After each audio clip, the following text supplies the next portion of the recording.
ಗೋವಾದ ಸ್ಪೆಷಾಲಿಟಿಗಳೇನು ಬನ್ನಿ ನೋಡೋಣ. ಇದು day 6 of 28 days 28 states and their unknown facts. ತುಂಬಾ ಜನಕ್ಕೆ ಅನ್ಸುತ್ತೆ ಗೋವಾದ ಎಕಾನಮಿ ಬರೀ ಟೂರಿಸಂ ಇಂದ ನಡೆಯುತ್ತೆ ಅಂತ.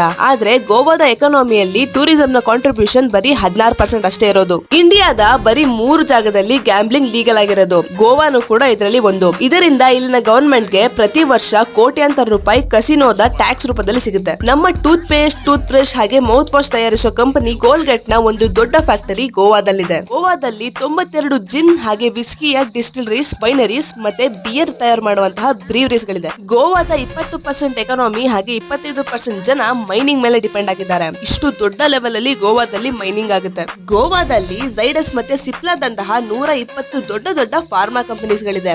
ಇವು ತಮ್ಮ 90% ಪ್ರಾಡಕ್ಟ್ಸ್ ನ ಬೇರೆ ಕಂಟ್ರೀಸ್ ಗೆ ಎಕ್ಸ್ಪೋರ್ಟ್ ಮಾಡುತ್ತೆ.